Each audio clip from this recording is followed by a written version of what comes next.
അസ്സലാമു അലൈക്കും വറഹ്മത്തുള്ളാഹി വബറകാതുഹു. സ്കൂളുകൾ ആരംഭിക്കുന്ന ജൂൺ 1-ാം തീയതിയാണ് ഇന്ന്. പഠിക്കാൻ താല്പര്യമുള്ള കുട്ടികൾക്ക് വലിയ ഒരു സന്തോഷത്തിൻ്റെ ദിവസമാണ്. രാവിലെ എഴുന്നേറ്റ് നല്ല വസ്ത്രം ധരിച്ച് കുളിച്ച് വൃത്തിയായി സ്കൂളിലേക്ക് പോകുന്നത് കാണാൻ വലിയ ഒരു സന്തോഷമാണ്. ഇസ്ലാം ഒരിക്കലും ഭൗതിക വിദ്യാഭ്യാസത്തിനിക്ക് എതിരല്ല. ഉത്ലുബുൽ ഇൽമ വലൗ ബിസ്സീൻ 1400 വർഷങ്ങൾക്ക് മുമ്പ് പ്രവാചകൻ സല്ലല്ലാഹു അലൈഹി വസല്ലം പഠിപ്പിച്ചത്, ഇൽമിനെ നിങ്ങൾ തേടിപ്പഠിക്കുക, വിദ്യയെ നിങ്ങൾ തേടിപ്പഠിക്കുക, വലൗ ബിസ്സീൻ, അത് ചൈനത്ത് പോയിട്ടാണെങ്കിലും ശരി. അന്ന് ഇസ്ലാമിൻ്റെ കേന്ദ്രവും മക്കവും മദീനയുമായിരുന്നു. പിന്നെ ചൈനത്ത് പോയിട്ടാണെങ്കിലും ശരിയെന്ന് പറയാനുള്ള കാരണം, ധാർമ്മിക വിദ്യാഭ്യാസം ഇവിടെ നിങ്ങൾക്ക് ലഭിക്കുന്നുണ്ട്, എന്നാൽ ഭൗതിക വിദ്യാഭ്യാസം ചൈനത്ത് പോയിട്ടാണെങ്കിലും ശരി കരസ്ഥമാക്കണം എന്നും ഉലമ വ്യാഖ്യാനിച്ചതായി കാണാം. അപ്പോൾ ഭൗതിക വിദ്യാഭ്യാസത്തിനിക്ക് ഇസ്ലാം എതിരല്ല. പഴയ കാലഘട്ടം പോലെയല്ല ഇന്നത്തെ സാഹചര്യങ്ങളും. എല്ലാം ഇൻ്റർനെറ്റിൻ്റെയും കമ്പ്യൂട്ടറിൻ്റെയും ആധുനിക യുഗത്തിലാണ് നാം ജീവിച്ചുകൊണ്ടിരിക്കുന്നത്. അതുകൊണ്ട് പുരുഷന്മാർക്കും സ്ത്രീകൾക്കും ഭൗതിക വിദ്യാഭ്യാസം അനിവാര്യമായ ഒരു സാഹചര്യത്തിലാണ് നാം ഉള്ളത്. അതുകൊണ്ടാണ് മുസ്ലിം മതസ്ഥാപനങ്ങളിൽ പുരുഷന്മാർക്കും അതുപോലെ തന്നെ ഭൗതികയും ധാർമ്മികയും പഠിക്കാൻ വേണ്ടി സ്ത്രീകൾക്ക് സ്ഥാപനങ്ങൾ ഉണ്ടാക്കുന്നു. ആയിരക്കണക്കിന് കുട്ടികൾ അവിടെ വിദ്യാഭ്യാസം പഠിച്ചുകൊണ്ടിരിക്കുന്നു. ഇസ്ലാം അതിനിക്ക് എതിരല്ല. എന്നാൽ ചില കാര്യങ്ങൾ ഞാൻ നിങ്ങളോട് സൂചിപ്പിക്കാൻ, രക്ഷിതാക്കളോട് സൂചിപ്പിക്കാൻ ഞാൻ ആഗ്രഹിക്കുന്നു. ധാർമ്മിക വിദ്യാഭ്യാസവും ഭൗതിക വിദ്യാഭ്യാസവും ഒരുപോലെ കുട്ടികൾക്ക് പഠിപ്പിക്കുകയും, ഭൗതിക വിദ്യാഭ്യാസം ദുനിയാവിൻ്റെ നിലനിൽപ്പിന് മാത്രമാണ് ഉള്ളത്. അതേസമയത്ത് ധാർമ്മിക വിദ്യാഭ്യാസം ദുനിയാവിൻ്റെ നിലനിൽപ്പിനും ബർസഖിയായ ലോകത്തിനിക്കും നാല് പരലോകത്തും ഉപകരിക്കുന്ന നാഫിയായ ഇൽമാണ് ധാർമ്മിക വിദ്യാഭ്യാസം. അതുകൊണ്ട് ഭൗതിക വിദ്യാഭ്യാസത്തിനേക്കാൾ കൂടുതൽ പരിഗണന ധാർമ്മിക വിദ്യാഭ്യാസത്തിനിക്ക് നൽകണം എന്നുള്ളതാണ് ഇസ്ലാമിൻ്റെ കാഴ്ചപ്പാടുകൾ. വളരെ ഖേദകരം എന്ന് പറയട്ടെ, സ്കൂളിലേക്ക് പോകുന്ന താല്പര്യം കാണിക്കുന്ന അത്തര മദ്രസ വിദ്യാഭ്യാസത്തിന് രക്ഷിതാക്കൾ കാണിക്കുന്നില്ല എന്ന് പറയുന്നത് അത് വളരെ ഖേദകരം തന്നെയാണ്. ചില രക്ഷിതാക്കൾ പറയാറുണ്ട്, മദ്രസ ലീവായാലും തിരക്കേടില്ല, സ്കൂൾ ലീവാകാൻ പാടില്ല എന്നുള്ളത്. അതുപോലെ തന്നെ മദ്രസയിലേക്ക് പഴയ വസ്ത്രം ധരിച്ച് പല്ല് തേക്കാതെ കുളിക്കാതെ പോകുന്ന എത്രയോ വിദ്യാർത്ഥികളുണ്ട് എന്നുള്ളത് അത് വളരെ ഖേദകരം തന്നെയാണ്. അതൊക്കെയും സൂചിപ്പിക്കുന്നത് ധാർമ്മിക വിദ്യാഭ്യാസത്തിനോടുള്ള ബഹുമാനവും ആദരവും അത്രമാത്രം മനസ്സിൻ്റെ ഉള്ളിൽ ഇല്ല എന്നുള്ളതാണ് സൂചന നൽകുന്നത്. അതേസമയത്ത് ഭൗതിക വിദ്യാഭ്യാസം ആരംഭിക്കുമ്പോഴും അത് എനിക്ക് പോകുമ്പോഴും വളരെ ആവേശത്തോടു കൂടിയും നല്ല വസ്ത്രങ്ങൾ കുളിച്ച് വൃത്തിയായി പോകുമ്പോൾ എന്ന് പറയുന്നത് അത് ധാർമ്മിക വിദ്യാഭ്യാസത്തിനോടുള്ള അങ്ങേയറ്റത്തെ താല്പര്യം കൊണ്ടാണ് എന്നറിയിക്കുന്നു. അത് വേണ്ട എന്നല്ല ഞാൻ പറയുന്നത്, അങ്ങനെ തന്നെ വേണം. പക്ഷേ ധാർമ്മിക വിദ്യാഭ്യാസത്തിൻ്റെ അത്രമാത്രം വില കൽപ്പിക്കാത്ത ഒരു സാഹചര്യങ്ങളും ഒരു അവസ്ഥകളും ഇവിടെ ഉണ്ടാകുന്നു എന്നുള്ളത് ഖേദകരം തന്നെയാണ്.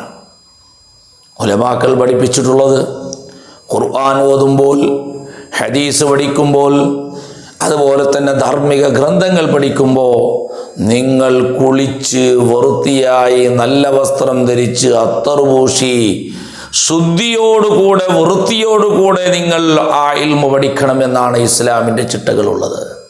അതുകൊണ്ട് ധാർമ്മിക വിദ്യാഭ്യാസത്തിന് നല്ലതുപോലെ വില കൽപ്പിക്കണം എന്നാണ് ഇസ്ലാം പഠിപ്പിച്ചിട്ടുള്ളത്. അല്ലാഹു സുബ്ഹാനഹു തആല തൗഫീഖ് നൽകുമാറാകട്ടെ. മറ്റൊരു കാര്യം എനിക്ക് പറയാനുള്ളത്, ഇസ്ലാമിൻ്റെ ഏറ്റവും വലിയ നടും തൂണാണ് നിസ്കാരം എന്നുള്ളത്.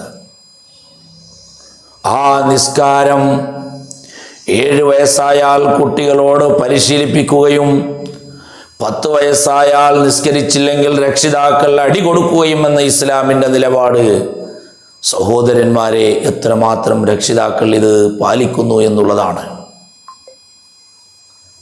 ഒരുപാട് സ്കൂളിലേക്ക് പോകുന്ന വിദ്യാർത്ഥികൾ അവർ ളുഹ്ർ നിസ്കാരം നിർവഹിക്കാറുണ്ടോ? അസ്ർ നിസ്കാരം നിർവഹിക്കാറുണ്ടോ? സുബഹി നിസ്കാരം നിർവഹിക്കാറുണ്ടോ എന്ന് വളരെയേറെ ചിന്തിക്കേണ്ട ഒരു വിഷയമാണ്. അതിനൊക്കെ ഉത്തരവാദികൾ ഒന്നാമതായി രക്ഷിതാക്കളാണ്, രണ്ടാമതായി ഉലമാവും ഉമറാവും. ഇതിൽ മാനേജ്മെൻറ്റും നല്ലതുപോലെ ചിന്തിച്ചില്ല എങ്കിൽ അല്ലാഹു തആല ഹിസാബ് ചെയ്യും. എങ്ങനെയാണ് ഉലമാ ഉമറ ഇതിനൊക്കെ ഉത്തരവാദി? ഞാൻ പറഞ്ഞത്, ളുഹ്ർ നിസ്കരിക്കാനുള്ള സ്കൂൾ പഠിക്കുന്ന വിദ്യാർത്ഥികൾക്ക് ളുഹ്ർ നിസ്കരിക്കാനുള്ള സംവിധാനങ്ങൾ ഒരുക്കി കൊടുക്കണം. ഖളാ ആകാതെ നിസ്കരിക്കാനുള്ള സംവിധാനങ്ങൾ ഒരുക്കി കൊടുക്കണം. അസ്ർ നിസ്കാരം നിർവഹിക്കാനുള്ള സംവിധാനങ്ങൾ ഒരുക്കി കൊടുക്കണം. ഗവൺമെൻറ്റുമായി ബന്ധപ്പെട്ടുകൊണ്ടോ അല്ലെങ്കിൽ ഏതെങ്കിലും പ്രൈവറ്റായിട്ടുള്ള സ്ഥല സൗകര്യങ്ങൾ ഒരുക്കി കൊടുത്തിട്ട് അതിനൊക്കെ സാഹചര്യങ്ങൾ ഒരുക്കി കൊടുക്കുക എന്നുള്ളത്, അതിനൊക്കെ വേണ്ടിയിട്ടുള്ള ഉപദേശങ്ങൾ, മാർഗദർശനങ്ങൾ നൽകുക എന്നുള്ളത് ഉലമാഇൻ്റെയും ഉമറാഇൻ്റെയും ബാധ്യതകളാണ്. അതുപോലെ തന്നെ സ്കൂൾ മാനേജ്മെൻറ്റും മദ്രസ മാനേജ്മെൻറ്റും ഇത് ചിന്തിക്കൽ അനിവാര്യമാണ് എന്നാണ് ഞാൻ പറയുന്നത്. സഹോദരന്മാരെ, ഇന്ന് അധിക കുട്ടികളും സുബ്ഹാനല്ലാഹ് പ്രായപൂർത്തിയാകാറില്ലേ? മദ്രസയിൽ പഠിക്കുന്ന 10ാം ക്ലാസ് പഠിക്കുന്ന അല്ലെങ്കിൽ സ്കൂളിൽ 10ാം ക്ലാസ് പഠിക്കുന്ന ഒരു ആൺകുട്ടിക്ക് 15 വയസ്സ് കഴിയുന്നു. എന്നാൽ നിസ്കാരം നിർബന്ധമായില്ലേ ആ കുട്ടിക്ക്? ഒരു വക്ത് നിസ്കാരം പോലും ഖളാക്കാൻ പാടുണ്ടോ? അതേപോലെ തന്നെ 9ാം ക്ലാസ് സ്കൂൾ പഠിക്കുന്ന അല്ലെങ്കിൽ 8ാം ക്ലാസ് സ്കൂൾ പഠിക്കുന്ന ആ പെൺകുട്ടിക്ക് നിസ്കാരം നിർബന്ധമില്ലേ?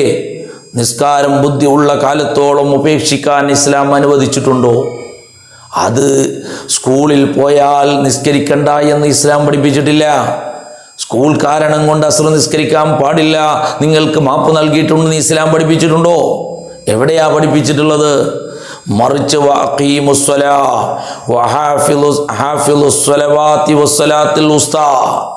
നിങ്ങൾ 5 നേരം നിസ്കാരം അതാത് സമയത്ത് നിർവഹിക്കണമെന്നല്ലേ ഇസ്ലാം പഠിപ്പിച്ചിട്ടുള്ളത്. ളുഹ്ർ നിസ്കാരം സ്കൂളിൻ്റെ കാരണം കൊണ്ട്, അസ്ർ നിസ്കാരം സ്കൂളിൻ്റെ കാരണം കൊണ്ട് ഖളാക്കുന്നുണ്ട് എങ്കിൽ ആ കുട്ടികൾ മാത്രം അതിനൊക്കെ ഉത്തരവാദിയല്ല. രക്ഷിതാക്കളും ഉലമാവും ഉമറാവും ഇതിനൊക്കെ മാനേജ്മെൻറ്റുമൊക്കെ ഉത്തരവാദികളാണ്. അതുകൊണ്ട് ആ കുട്ടികളോട് മദ്രസാധ്യാപകന്മാർ, മദ്രസാ ഉസ്താദുമാർ ആ കുട്ടികളോട് വേണ്ടുന്നത് പോലെ ചോദ്യം ചെയ്തിരിക്കണം. ളുഹ്ർ നിസ്കരിച്ചിട്ടുണ്ടോ? ളുഹ്ർ നിസ്കരിക്കാൻ ഭക്ഷണത്തിന് സമയം വിട്ട സമയത്ത് ഏതെങ്കിലും അഡ്ജസ്റ്റ് ചെയ്ത് നിസ്കരിക്കാനുള്ള സൗകര്യമുണ്ടായിട്ടില്ലേ എന്ന് അന്വേഷിക്കണം. ഇല്ല എങ്കിൽ അതിനെ മാനേജ്മെൻറ്റുമായി ഉണർത്തണം. അതിൻ്റെ സംഘാടകരുമായി നിസ്കരിക്കാനുള്ള സൗകര്യം ഒരുക്കാൻ വേണ്ടി ഉണർത്തണം. അത് ഉസ്താദിൻ്റെ കടമയാണ്. അങ്ങനെ എല്ലാ ദിവസവും ഒരു ഉസ്താദ് ആ കുട്ടികളോട് ളുഹ്ർ നിസ്കാരത്തിനെ പറ്റിയും അസ്ർ നിസ്കാരത്തിനെ പറ്റിയും അന്വേഷണം നടത്തിയാൽ ആ കുട്ടി ഇങ്ങനെ ദിവസം പോകുന്നേരം നിസ്കാരത്തിൻ്റെ ചിന്ത ഉള്ളവനായി നിസ്കരിക്കാൻ വേണ്ടി താല്പര്യം കാണിക്കുന്നു. പ്രായപൂർത്തിയായ കുട്ടികൾ സ്കൂളിൻ്റെ പേരിൽ സുബ്ഹാനല്ലാഹ് ളുഹ്റും അസ്റും നിസ്കാരം ഖളാക്കുക മാത്രമല്ല തീരെ തന്നെ നിസ്കരിക്കുന്നില്ല എന്നുള്ള എത്രയോ കുട്ടികളുണ്ട്. അത് ഖേദകരം തന്നെയാണ്. അതുകൊണ്ട് ഉമറാക്കന്മാർ, മാനേജ്മെൻറ്റുമാർ, ഉസ്താദുമാർ ഇത്തരം വിഷയങ്ങൾ ഗൗരവത്തിൽ കൈകാര്യം ചെയ്യണം. സുബ്ഹാനല്ലാഹ്, സുബഹി നിസ്കരിക്കാതെ സ്കൂളിലേക്ക് പോകുന്ന എത്ര കുട്ടികളുണ്ട്? സല്ലല്ലാഹു അലൈഹി വസല്ലം തങ്ങൾ പറഞ്ഞത് എന്താ? മൻ സ്വല്ല സുബ്ഹ ഫഹുവ ദിമ്മത്തില്ലാ. ഒരാൾ സുബ്ഹ് നിസ്കരിച്ചാൽ അവൻ അല്ലാഹുവിൻ്റെ കാവലിലാണുള്ളത്. അള്ളാഹു അവനെ കാക്കുമെന്നല്ലേ നബി സല്ലല്ലാഹു അലൈഹി വസല്ലം പറഞ്ഞിട്ടുള്ളത്. സ്കൂൾ കുട്ടികൾ അപകടത്തിൽ പെടുന്നു, ആക്സിഡന്റിൽ പെടുന്നു, ഒരുപാട് അനാചാരങ്ങളിൽ പെടുന്നു. അതൊക്കെയും സുബ്ഹി നിസ്കരിക്കാത്തതിൻ്റെ കാരണം കൊണ്ടാ. സുബ്ഹി നിസ്കരിച്ച് വീട്ടിൽ നിന്ന് പുറപ്പെട്ടാൽ അള്ളാഹുവിൻ്റെ കാവലിലാണെന്ന് നബി സല്ലല്ലാഹു അലൈഹി വസല്ലം പഠിപ്പിച്ചിട്ടുണ്ട്. നിസ്കാരത്തിന്റെ ഗൗരവം എത്രമാത്രമാണ്. ബൈനൽ കുഫ്രി വൽ ഈമാനി തർക്കുസ്സലാ, ഒരു കുഫറിന്റെയും ഈമാനിന്റെയും ഇടയിലുള്ള വ്യത്യാസം നിസ്കാരം ഉപേക്ഷിക്കലാണെന്ന് നബി സല്ലല്ലാഹു അലൈഹി വസല്ലം പറഞ്ഞിട്ടില്ലേ? മറ്റൊരു ഹദീസ് കാണാം, റഉസുൽ അംരി അൽ ഇസ്ലാം, എല്ലാത്തിൻ്റെയും മൈൻ അത് ഇസ്ലാമാണ്. ഇസ്ലാമാണ് എല്ലാ കാര്യത്തിൻ്റെയും അടിസ്ഥാനം. മൈൻ ഹെഡ് ഇസ്ലാമാണ്.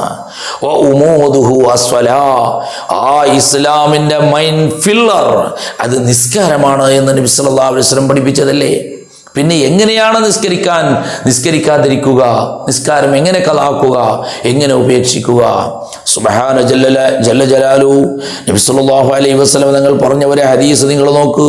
മൻ തഹാവന ഫിസ്സലാ, ഒരാളും നിസ്കാരത്തിൽ അലസത കാണിച്ചാൽ, നിസ്കരിക്കുന്നതിനെ പറ്റി ഒരു മടി കാണിച്ചാൽ, അതിനെ ഒരു നിസ്സാരമായി കണക്കിലെടുത്താൽ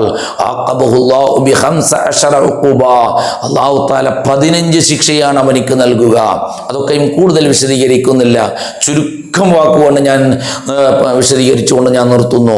സിത്തത്തുൻ മിൻഹാ ഫിദ് ദുനിയ, 6 ദുനിയാവിൽ തന്നെ അല്ലാഹു തആല ശിക്ഷ കൊടുക്കുന്നു. വസലാസത്തുൻ ഇൻദൽ മൗത്ത്, മറ്റു 3 മരണവേളയിൽ. വസലാസത്തുൻ ഫിൽ ഖബർ, മറ്റു 3 ഖബറിലാണ്. വസലാസത്തുൻ ഇൻദ ഖുറൂജി മിനൽ ഖബർ, മറ്റു 3 ഖബറിൽ നിന്ന് പുറപ്പെടുമ്പോൾ. ഇങ്ങനെ 15 ശിക്ഷയാണ് കൊടുക്കുക. ദുനിയാവിൽ ലഭിക്കുന്ന 6 ശിക്ഷ എന്താണ്? യൻസഉല്ലാഹു അൽ ബറകത മിൻ ഉംരിഹി, അവന്റെ ജീവിതത്തിൽ അല്ലാഹു തആല ബർക്കത്തിനെ ഊരിക്കളയും. നിസ്കരിക്കാത്തവനിക്ക് കൊടുക്കുന്ന ശിക്ഷയാണ്.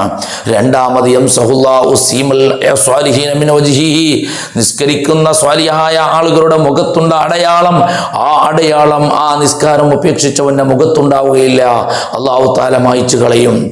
മൂന്നാമത്തത് കുല്ലു അമലിഹി ലാ യുജറു മിനല്ലാഹ്, മറ്റുള്ള ഏത് അമൽ ചെയ്താലും അല്ലാഹുവിന്റെ വക്കൽ നിന്ന് അവനിക്ക് പ്രതിഫലം ലഭിക്കൂല. നിസ്കാരം ഉപേക്ഷിച്ചവൻ അവൻ എന്ത് ചെയ്തിട്ടും കാര്യമില്ല.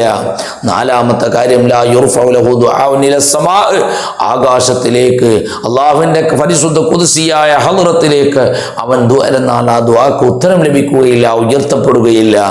അഞ്ചാമത്തെ കാര്യം തംതഖുൽ ഖലായികു ഫീ ദാരി ദുനിയ, ദുനിയാവിൽ തന്നെ എല്ലാ സൃഷ്ടികളുടെയും ദേഷ്യവും ശാപവും അവനിക്കുണ്ടാകുന്നതാണ്. ആറാമത്തെ കാര്യം ലൈസ ലഹു ഹള്ളുൻ ഫീ ദുആഇ സ്വാലിഹീൻ, നിസ്കരിക്കുന്നവർക്ക് വേണ്ടി സ്വാലിഹീങ്ങൾ ദ്വാരക്കുമ്പോൾ ആ ദുആഇന്റെ ഒരു അംശവും ഭാഗ്യവും അവനിക്ക് ലഭിക്കുകയില്ല. മരണസമയത്ത് ലഭിക്കുന്ന 3 കാര്യം ഏതാണ്? അന്നഹു യമൂതു ദലീല, അവൻ വളരെ നിന്ദ്യനായിക്കൊണ്ടാണ് നിസ്കരിക്കാത്തവൻ മരിച്ചു പോവുക എന്ന് നബി സല്ലല്ലാഹു അലൈഹി വസല്ലം പറഞ്ഞിട്ടുണ്ട്. രണ്ടാമത്തെ കാര്യം അന്നഹു യമൂതു ജാഇഅ, മരണവേളയിൽ അവൻ വല്ലാത്ത വിശന്നുകൊണ്ടാണ് അവൻ മരിക്കുന്നത്. മൂന്നാമത്തെ കാര്യം അന്നഹു യമൂതു അത്ശാന, അവൻ ദാഹിച്ചുകൊണ്ടാണ് മരിക്കുന്നത്. വലൗ സുഖിയ മിയാഹു ബിഹാരി ദുനിയ മാറവ അൻഹു അത്ശുഹു, സമുദ്രത്തിന്റെ വെള്ളം മുഴുവനും മരണവേളയിൽ അവനിക്ക് വായിക്ക് ഒഴിച്ചു കൊടുത്താലും അവന്റെ ദാഹം തീരുകയില്ല. അത്രക്കും ദാഹിച്ചുകൊണ്ടാണ് അവൻ മരിക്കുന്ന വേളയിൽ മരിക്കുക, നിസ്കാരം ഉപേക്ഷിച്ചവൻ. അതുപോലെ തന്നെ ഖബറിൽ ലഭിക്കുന്ന 3 ശിക്ഷ ഏതാണ്? അവന്റെ ഖബർ അവനെ ഇടുക്കമാകുന്നു, മാത്രമല്ല അവനെ കൂട്ടി ഇണക്കുന്നു. അവൻ്റെ വലത് ഭാഗം ഇടത് ഭാഗത്തിലേക്കും, ഇടത് ഭാഗം വലത് ഭാഗത്തിലേക്കും, അങ്ങനെ അവനെ കൂട്ടി ഞെരിക്കുന്നു ഖബർ എന്ന് ഒരു ശിക്ഷ അതാണ്. മറ്റത് ഒന്ന് യുഖിദുല്ലാഹു അലാ ഖബ്രിഹി നാറൻ ഫീ ജംരിഹാ, അവന്റെ ഖബറിൽ നരകത്തില് അവന്റെ ഖബറിൽ ആ തീ കൊണ്ട് അല്ലാഹു തആല നുറക്കുമെന്നാണ് രണ്ടാമത്തെ ശിക്ഷ. മൂന്നാമത്തെ ശിക്ഷ യുസല്ലിതുല്ലാഹു സുബ്ഹാന യുസമ്മ അശ്ശുജാഉൽ അഖ്ബർ, ശുജാഉൽ അക്ബർ എന്നുള്ള വലിയ വിഷപ്പാമ്പ് അവനെ കൊത്തിക്കൊണ്ടേയിരിക്കുന്നു. അതുപോലെ തന്നെ നാളെ പരലോകത്ത് ഖിയാമത്ത് നാളിൽ ലഭിക്കുന്ന 3 ശിക്ഷ എന്താണ്? ജഹന്നം എന്ന നരകത്തിൽ പോകുന്നവരോടൊപ്പം അല്ലാഹു തആല ഇവനെയും കൊണ്ടുപോകാൻ വേണ്ടി കൽപ്പിക്കും. പിന്നെ ഒന്ന് അല്ലാഹു തആല ഹിസാബിൻ്റെ മേളിൽ ആ ഹിസാബ് എടുക്കുന്ന സമയത്ത് ദ്വേഷത്തിൻ്റെ കണ്ണുകൊണ്ട് അവനിലേക്ക് അല്ലാഹു നോക്കുന്നു. മൂന്നാമത്തെ കാര്യം യുഹാസിബുഹുല്ലാഹു ഹിസാബൻ ശദീദ, ശക്തമായ ഹിസാബ് എടുക്കൽ അല്ലാഹു തആല നാളെ പരലോകത്തിൽ ഹിസാബ് എടുക്കുമെന്ന് നബി സല്ലല്ലാഹു അലൈഹി വസല്ലം പറഞ്ഞ കാര്യങ്ങൾ. അതുകൊണ്ട് ഞാൻ വളരെയേറെ വിശദീകരിക്കാൻ ആഗ്രഹിക്കുന്നില്ല. നമ്മുടെ കുട്ടികൾക്ക്, സ്കൂളിൽ പോകുന്ന കുട്ടികൾക്ക് ളുഹുറും അസ്റും മറ്റുള്ള നിസ്കാരം നിർവഹിക്കണം. പ്രത്യേകിച്ചിട്ടും അവരുടെ സ്കൂൾ പഠനം തടസ്സമാകുന്നത് ളുഹുറും അസ്റും നിസ്കരിക്കുന്നതിനേക്കാണ്.